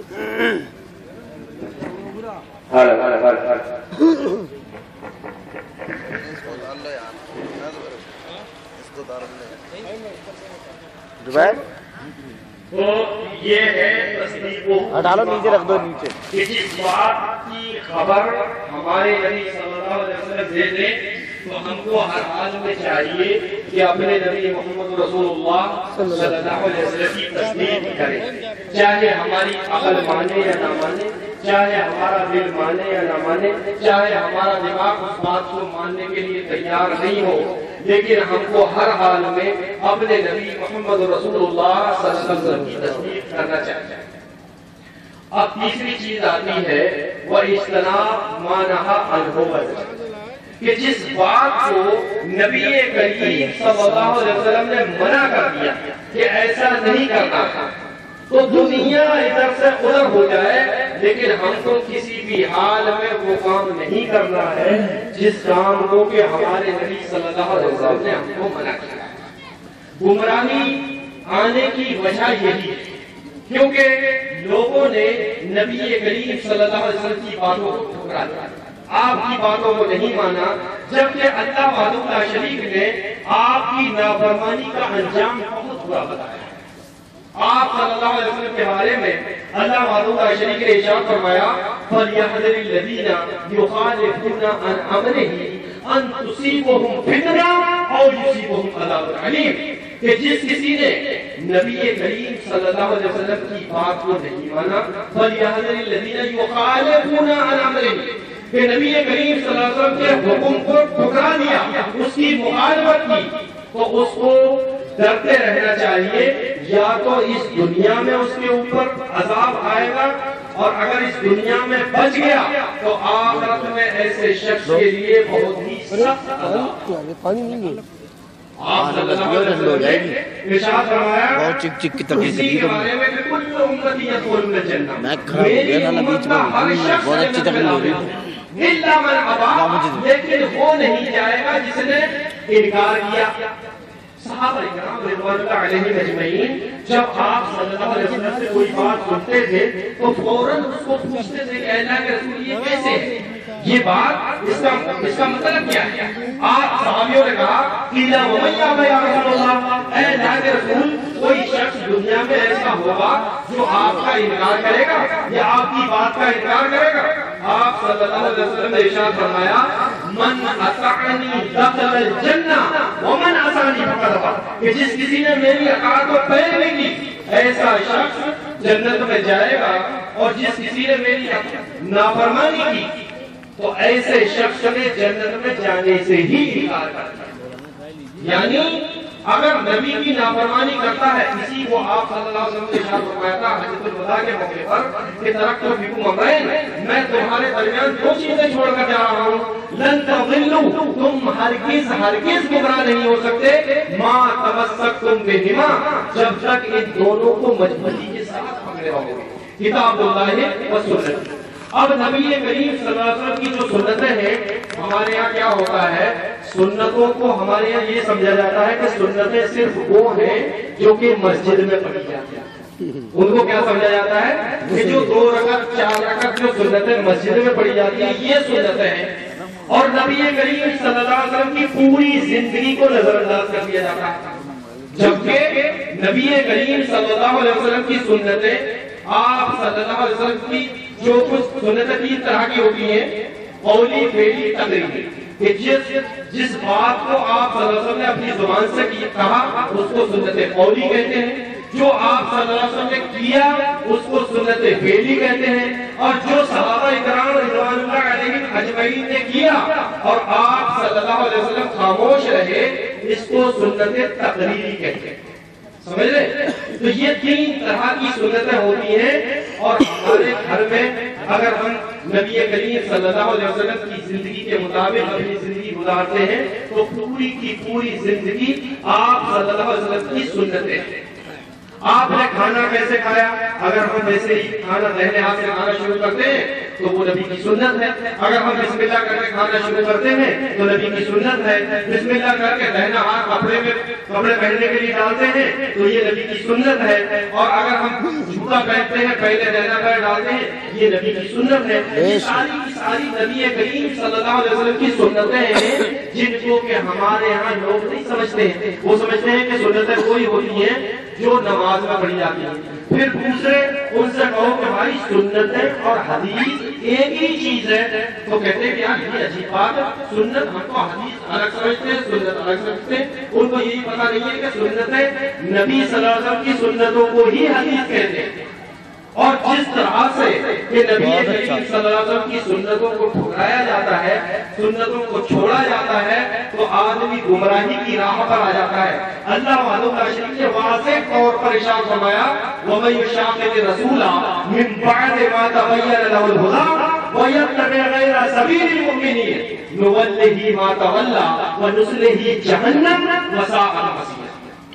اللہ والوں کا شریف نے ارشاد فرمایا کہ جس کسی شخص نے ہدایت کے واضح ہو جانے کے بعد نبی کریم صلی اللہ علیہ وسلم کو تکلیف پہنچائی، آپ کی بات کو نہیں مانا، آپ کی بات کو ٹھکرا دیا، مومنوں کے راستے کو چھوڑ کر اگر کوئی دوسرا راستہ اپنایا، اللہ والوں کا شریف ارشاد فرماتا ہے نُوَلِّهِ مَا تَوَلَّىٰ، تو ہم اس کو اسی راستے پہ ڈال دیتے ہیں، وَنُصْلِهِ جَهَنَّمَ، اور اسی راستے سے وہ جہنم میں چلا جاتا ہے، وَسَاءَتْ مَصِيرًا، اور جہنم کتنا برا ہے۔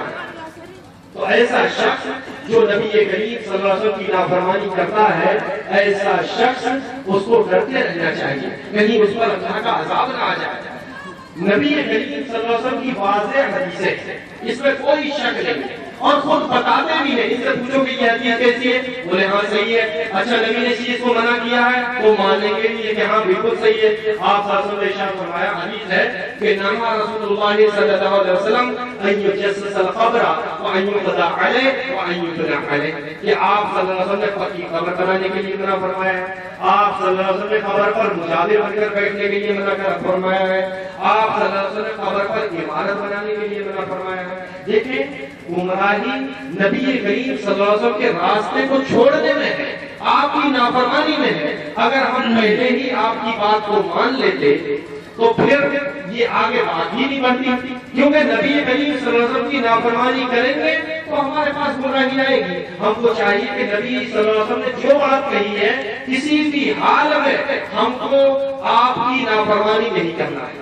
آپ صلی اللہ علیہ وسلم نے ارشاد فرمایا کہ لیس من شیء یقربکم الی الجنہ ویبعدکم من النار الا قد امرتکم بہ، دنیا میں کوئی بھی ایسی چیز نہیں ہے جو تم کو جنت میں لے جانے والی تھی اور میں نے تم کو بتانا دی، اور دنیا میں کوئی بھی ایسی چیز نہیں ہے جو تم کو جہنم میں لے جانے والی تھی اور میں نے تم کو اس سے ڈرانا تھا، کوئی بھی چیز ایسی نہیں ہے۔ آپ صلی اللہ علیہ وسلم نے ہم کو جہنم سے ڈرایا اور کہا کہ تم ایسا مت کرنا، ہم نے وہی کام کیے تو ظاہر سی بات ہے تو نبی کی نافرمانی کریں گے تو ہمارے پاس ہم حق راستے سے بھٹک جائیں گے۔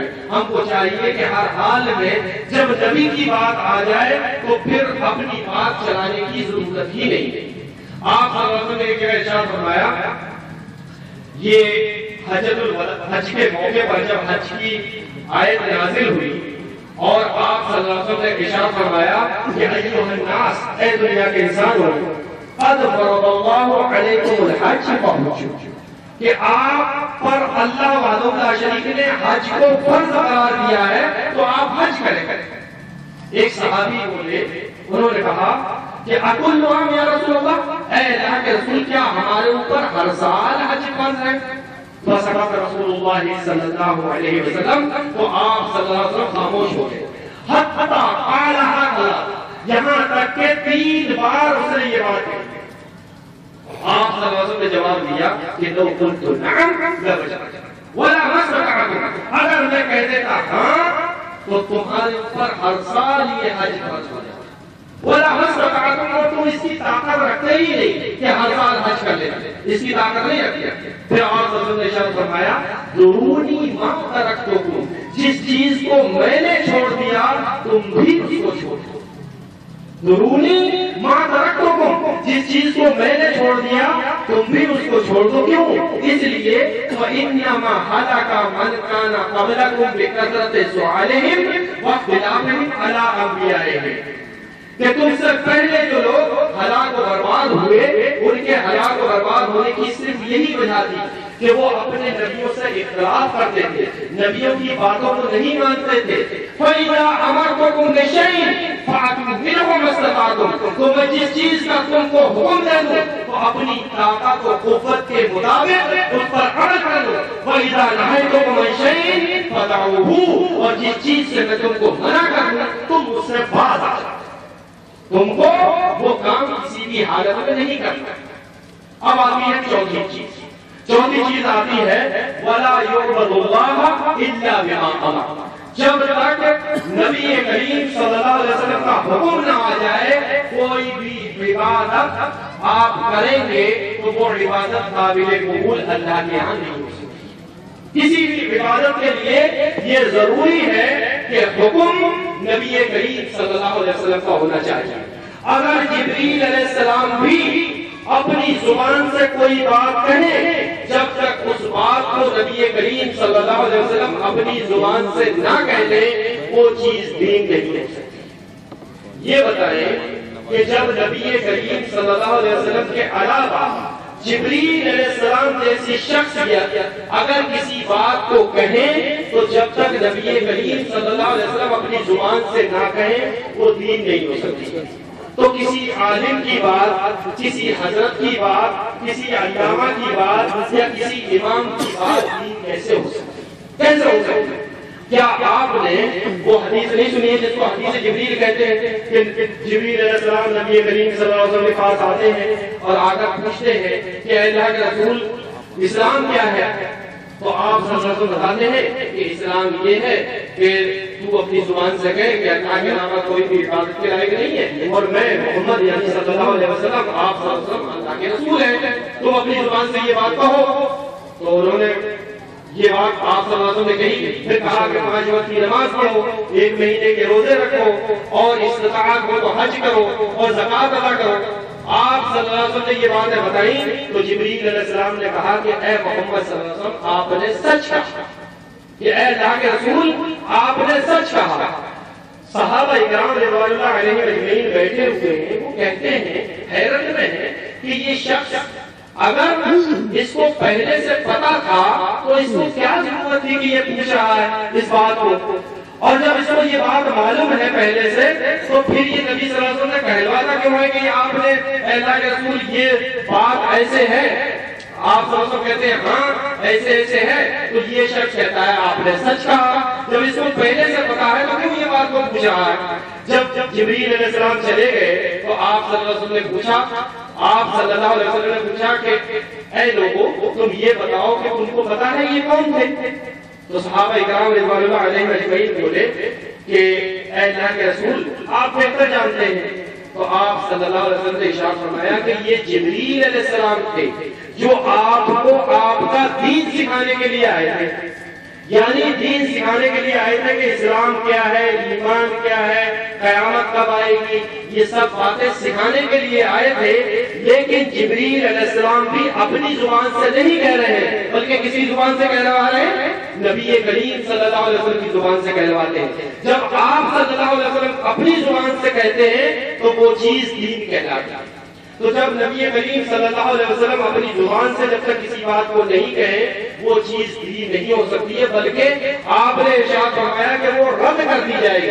ایسی چیز آپ صلی اللہ علیہ وسلم نے ارشاد فرمایا کہ من احدث فی امرنا ھذا ما لیس منہ فہو رد، کہ جس کسی نے ہمارے لائے ہوئے دین میں، من احدث فی امرنا ھذا، ہمارے لائے ہوئے اس حکم میں، ہمارے لائے ہوئے اس دین میں، من احدث فی امرنا ھذا ما لیس منہ، کوئی چیز ایسی بڑھائی جو پہلے اس میں نہیں تھی، ما لیس منہ فہو رد، تو اس کو رد کر دیا جائے گا۔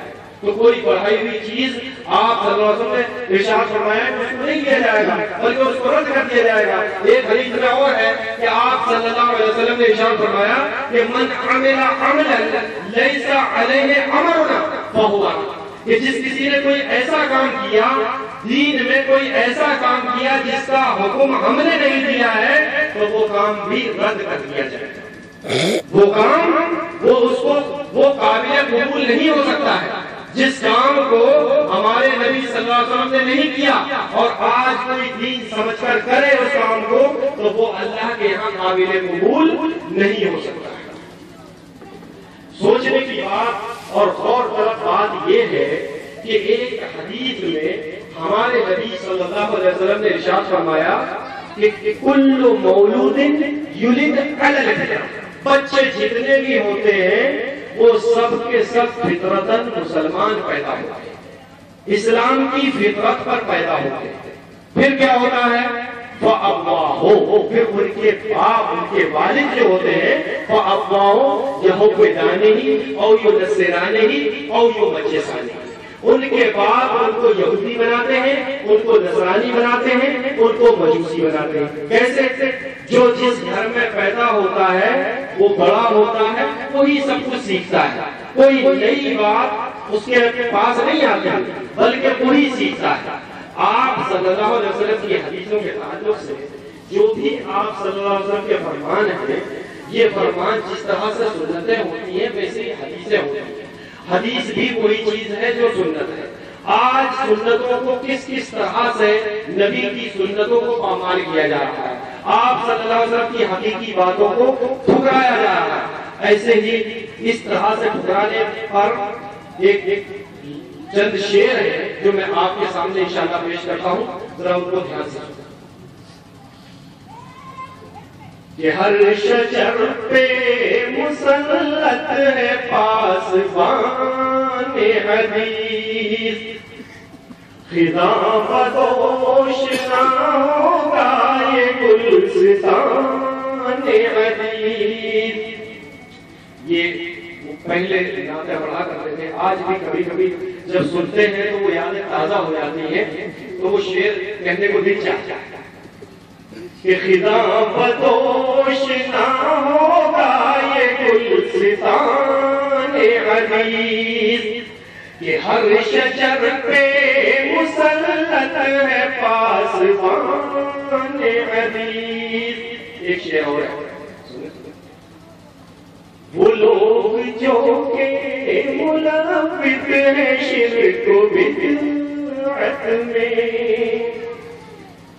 وہ لوگ جو کہ ملوث ہیں شرک و بدعت میں، وہ لوگ جو کہ ملوث ہیں شرک و بدعت میں،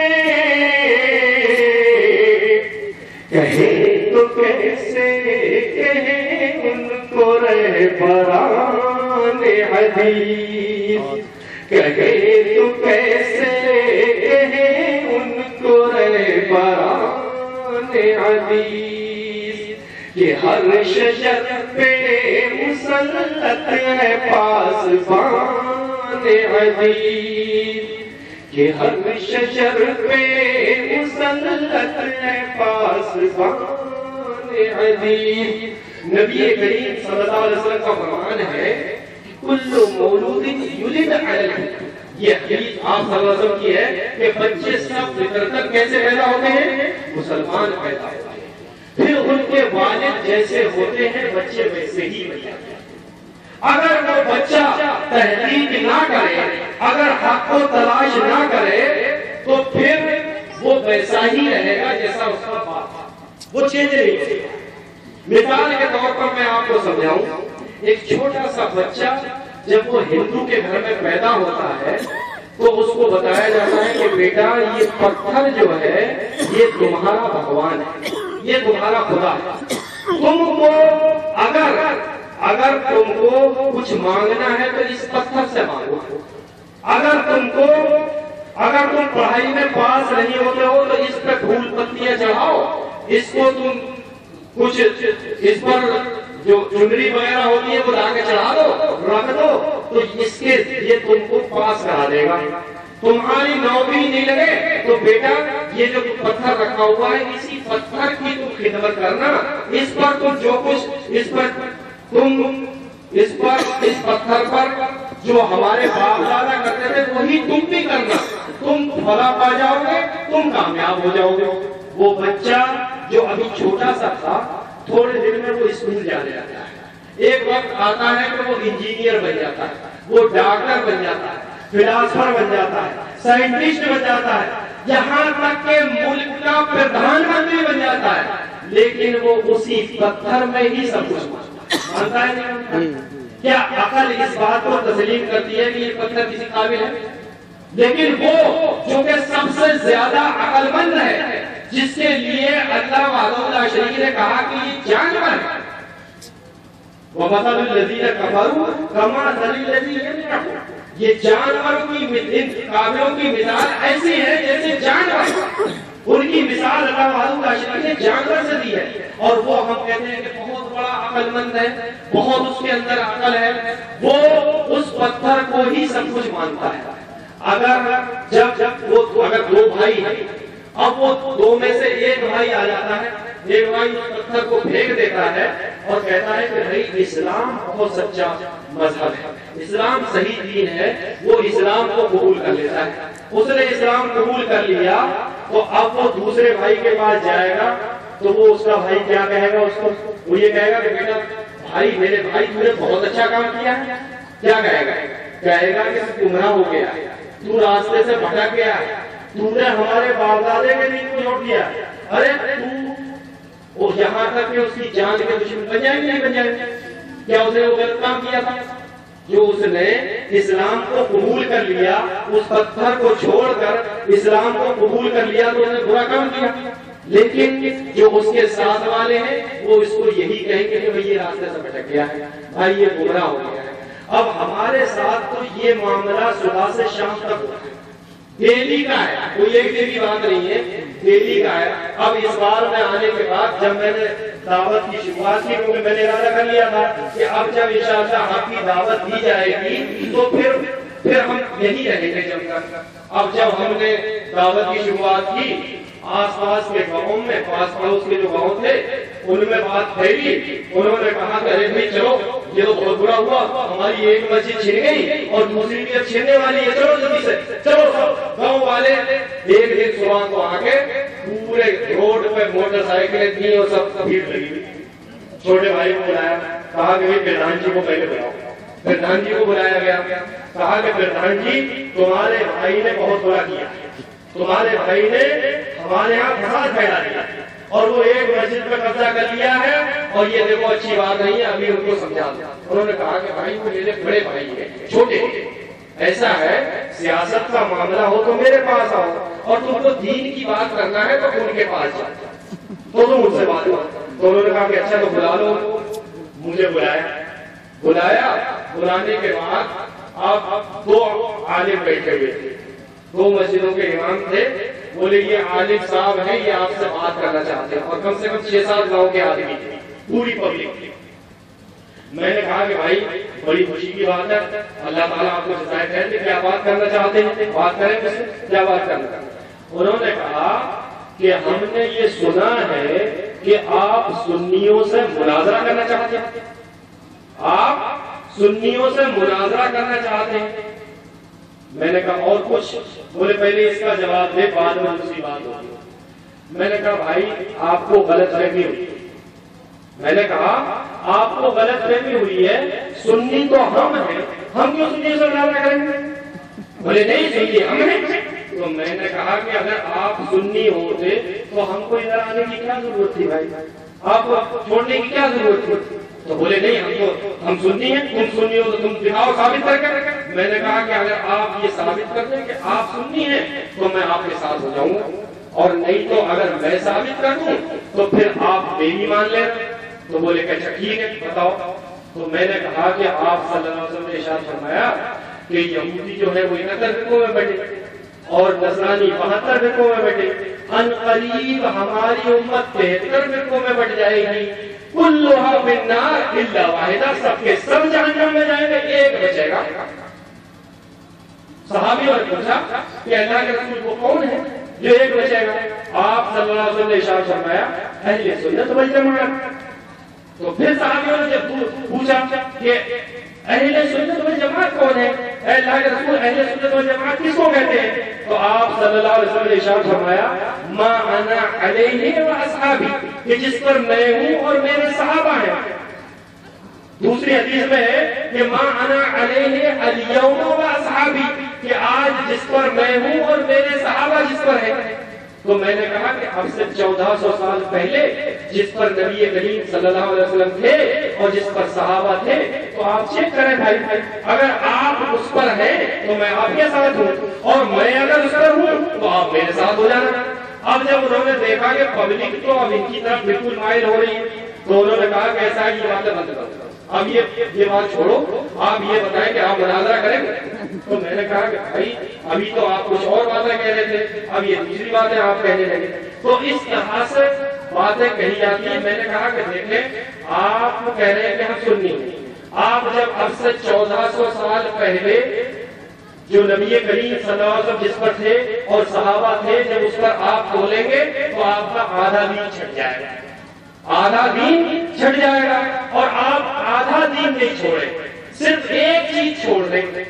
اتنی چیزوں میں سے جو آپ کرتے ہیں ان ساری چیزوں میں سے صرف ایک چھوڑ دیں، کوئی سی، اور اعلان کر دیں کہ آج سے میں یہ کام نہیں کروں گا۔ آپ کو سب کہنے لگیں گے سنیے، کہیں گے یہ جو ہے آپ کو وہاں بھی کہنے لگیں گے۔ میں نے کہا آپ کی سمجھ میں آ گئی بات کہ آپ نے ابھی پورا دین نہیں چھوڑا، جو باتیں تم نے دین میں پوری بڑھائی ہیں وہ پوری بڑھائی ہوئی باتیں نہیں چھوڑی، صرف ایک بات چھوڑی تھی، اور لوگوں نے تم کو کہنا شروع کر دیا کہ یہ گمراہ ہو گیا، یہ گمراہ ہو گیا، اور جہاں جس طرف اشارہ تھا گمراہی کی طرف وہی حق راستہ تھا، وہی حق راستہ تھا۔ تو یہ بات ہے۔ اب کیا بولے کہ بھائی ہم تو یہ چھوٹے چھوٹے لوگ ہیں، ہم کو تو اتنی عربی آتی نہیں ہے، ہم لوگ تو اس بات کا جواب نہیں دے سکتے ہیں، بڑے مولوی صاحب کو بلائیں گے جواب دینے کے لیے۔ جہاں بھی باتیں ہوتی ہیں تو ایسی باتیں ہوتی ہیں۔ ابھی بھی ہم نے جب دورے کیے اپنی رشتے داریوں میں تو نور الاسلام صاحب ہے بیٹھے ہوئے ساتھ میں ہوتے تھے، لوگ کیسی کیسی باتیں کرتے تھے، ان سے پوچھا، ہم وہ باتیں اگر یہاں پر کہیں تو لوگ کہیں گے کہ بھائی یہ ایسی ایسی باتیں کرتے ہیں، ہم کو خود شرم آتی ہے اس طرح کی باتیں کرتے ہوئے، پھر لوگ یہ کہتے ہیں کہ بھائی ہمارے بارے میں ایسی باتیں کرتے ہیں۔ لیکن اللہ، ہم تو یہ چاہتے ہیں کہ اللہ وحدہ لا شریک اپنے حقیقی دین کا راستہ سب کو دکھائے، سب کو بتا دے کہ حقیقی دین کیا ہے، لیکن کیسے بتائے گا؟ جو قرآن تم کو ہدایت دینے کے لیے اتارا گیا، اس قرآن سے ڈائریکٹ یا انڈائریکٹ تم کو روکا جاتا ہے۔ جب جس کو قرآن سے روکا جائے گا، بھائی ایک بات سوچنے کی، اللہ والوں کا اشارہ ارشاد فرماتا ہے کہ ان ھذا القرآن یہدی للتی ہی اقوم، یہی قرآن ہے جو تم کو سیدھا راستہ دکھاتا ہے، سیدھا راستہ دکھاتا ہے۔ اب وہ سیدھا راستہ جو ہے، اس سیدھے راستے کو تمہاری زبان ہی نہیں، وہ زبان تم جانتے ہی نہیں ہو، تم تو اس کو عربی میں پڑھ رہے ہو، اور تم نے کہا کہ بھائی اردو میں پڑھیں گے ترجمہ، تو انہوں نے کہا کہ اسے مت پڑھنا نہیں تو بھٹک جاؤ گے، کوئی نہ کوئی عالم تمہارے ساتھ بیٹھا ہونا چاہیے، نہ عالم بیٹھے گا نہ وہ قرآن کا ترجمہ پڑھے گا، ہٹا دیا۔ پھر کہیں کسی نے لا کے دے دیا، ہم جیسے نے قرآن لا کے دے دیا کہ بھائی یہ قرآن پڑھ کے دیکھ لو، تو اس نے کہا کہ کہاں کا قرآن ہے؟ بولے سعودیہ کا قرآن ہے۔ اچھا سعودی عرب کا قرآن ہے؟ بولے آپ یہ قرآن کا ترجمہ غلط ہے، اس کو۔ اب وہ بیچارہ جو قرآن پڑھنے کے لیے لیا تھا، اب وہ ترجمہ اس کو، اچھا بھائی اگر کہیں کوئی کمی ہے، پہلے تو کوئی بات یہ ہے کہ کمی نہیں ہے، ٹھیک ہے نا، جیسا میں ترجمہ کروں ویسا نہیں ہے، ترجمہ ویسا ہوتا ہے جو کہ حقیقی اس میں لکھا ہوا ہے۔ خود الٹا چوٹ کو بال کو ڈالنے کے غلطی خود کرتے ہیں، دوسروں پر الزام لگاتے ہیں۔ حقیقت میں اگر وہ غلطی مان بھی لے کہ ایک آیت میں کہیں غلطی تھی بھی، تو اس نے ایک آیت کو غلطی دکھا کر پورے قرآن سے اس کو روک دیا نہیں روک دیا کہ اب وہ قرآن کا ترجمہ ڈر کے ہمارے پڑھے گا ہی نہیں چاہتا۔ انہوں نے کہا اچھا ترجمہ غلط، خط سے اٹھا کر اسے اوپر رکھ دیا، اب وہ نہیں دیکھے گا کہ ترجمہ اس کا غلط ہے یا صحیح، سمجھ رہے؟ تو اس طرح سے ڈائریکٹ یا انڈائریکٹ طور پر قرآن کریم کا ترجمہ پڑھنے سے روکا جاتا ہے۔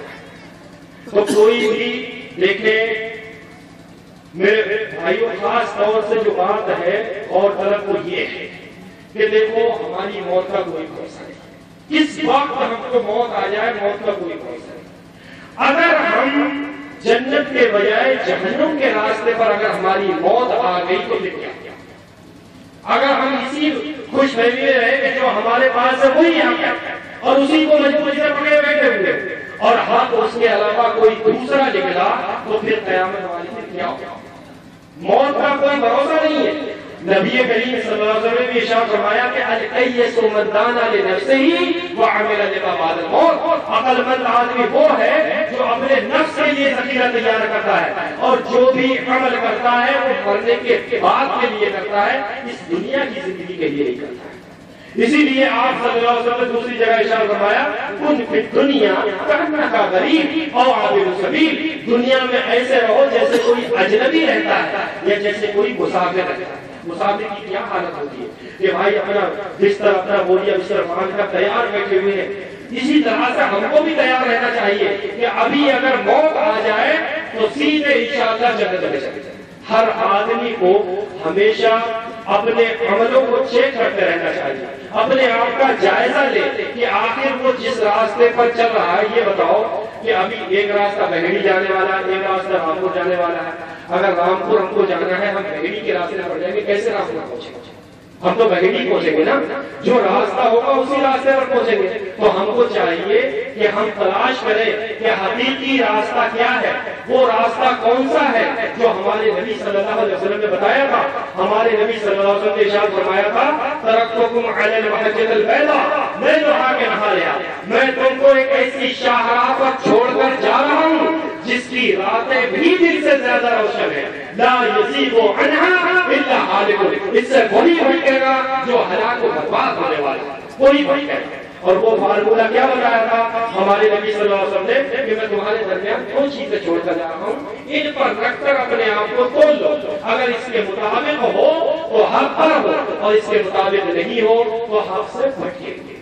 یہی جب ہم کو ترازو مل گیا تو ہم کو تولنے میں کون سی مشکل ہے؟ ہم کو چاہیے کہ اپنے آپ کو چیک کریں اگر واقعی حق راستے پر ہے۔ آج مسلمان نہیں، ہر آدمی دنیا کا ہر شخص یہ دیکھ رہا ہے کہ بھائی کون سی ایسی چیز مل جائے جس سے میں جنت میں چلا جاؤں۔ جنت میں جانے کے شارٹ کٹ راستے ڈھونڈے جا رہے ہیں، کوئی شارٹ کٹ راستہ مل جائے جس سے میں جنت میں چلا جاؤں، تو جو آدمی جیسی بتا دیتا ہے وہ ویسی ہی مان لیتا ہے۔ کیا ہمارے نبی صلی اللہ علیہ وسلم نے یہ آخری حدیث ہے میں بیان کر کے انشاءاللہ اپنی بات کو ختم کرتا ہوں۔ تو ہمارے نبی صلی اللہ علیہ وسلم نے ہم کو جنت میں جانے کے راستے بھی بتائے کہ جنت میں ہم کیسے پہنچے۔ کیا ہمارے نبی جو یہ کہتے ہیں کہ لیس من شیء یقربکم الی الجنہ ویبعدکم من النار الا قد امرتکم بہ، دنیا میں کوئی بھی ایسی چیز نہیں ہے جو تم کو جنت میں لے جانے والی تھی اور میں نے تم کو بتانا تھا، ہر چیز بتا دی ہے۔ تو کیا آپ نے جنت میں جانے کا فارمولہ نہیں بتایا؟ آپ صلی اللہ علیہ وسلم نے اسی حجۃ الوداع میں ارشاد فرمایا یا ایھا الناس، اے دنیا کے انسان، انہ لا نبی بعدی، بے شک اب میرے بعد کوئی نبی نہیں ہے، میرے بعد اب کوئی نبی آنے والا نہیں ہے، ولا امت بعدکم، اور تمہارے بعد اب کوئی امت بھی نہیں۔ الا خبردار، فاعبدوا ربکم، تو تم اپنے رب کی ہی عبادت کرنا، وصلوا خمسکم، اور 5 وقت کی نمازیں پڑھنا، وصوموا شہرکم، اور 1 مہینے کے روزے رکھنا، وآتوا زکاۃ اموالکم، اور اپنے مالوں میں سے زکات ادا کرنا، وتحجوا بیت ربکم، اور اپنے رب کے گھر کا حج کرنا، وأطیعوا اولاۃ امورکم، اور تمہارے جو مسلم حکمران ہیں ان کی اطاعت و پیروی کرنا، تدخلوا الجنۃ ربکم، اگر آپ اتنا کر لیں گے تو اپنے رب کی جنتوں میں داخل ہوں گے۔ اللہ وحدہ لا شریک سے دعا ہے کہ اللہ وحدہ لا شریک ہمیں اپنے نبی صلی اللہ علیہ وسلم کی باتوں پر عمل کرنے کی توفیق عطا فرمائے۔ یا رب یا حی یا قیوم یا ذی الجلال والاکرام، ہمیں قرآن کریم کا ترجمہ پڑھنے کی توفیق عطا فرمائے اور اسی قرآن کریم کے مطابق زندگی گزارنے کی توفیق عطا فرمائے۔ یا رب یا حی یا قیوم، ہمارے جو بھائی قرآن کریم کو پڑھنے سے، قرآن کریم کے ترجمے کو پڑھنے سے دور ہے، اس کے ترجمے کو نہیں پڑھتے ہیں، اے اللہ ہمارے ان بھائیوں کو قرآن کریم کے ترجمے کو پڑھنے کی توفیق عطا فرما، پھر اس قرآن کریم کے مطابق اپنی زندگی کو ڈھالنے کی توفیق عطا فرما، نبی کریم صلی اللہ علیہ وسلم کی سنتوں پر مکمل آپ صلی اللہ علیہ وسلم کی سنتوں کی پیروی کرنے کی توفیق عطا فرما۔ یا رب یا ذی الجلال والاکرام، ہمارے جو بھائی بیمار ہیں اے اللہ ان کو شفا کل عطا فرما، جو ہمارے بھائی قید خانوں میں ہیں اے اللہ ان کو قید خانوں سے رہائی عطا فرما، جو ہمارے جوان بھائی بہن شادی کے لیے رہ گئے ہیں اے اللہ ان کی شادی جلد سے جلد کرا دے، جو ہمارے بھائی قرضدار ہیں اے اللہ ان کے قرضوں کو ادا کرا دے، ربنا تقبل منا انک انت السمیع العلیم وتب علینا انک انت التواب الرحیم، ربنا هب لنا من لدنك واتبعنا الرسول واكتبنا مع الشاهدين وما علينا الا البلاغ وقد وعدنا دعوانا ان الحمد لله رب العالمين۔ السلام علیکم ورحمۃ اللہ وبرکاتہ۔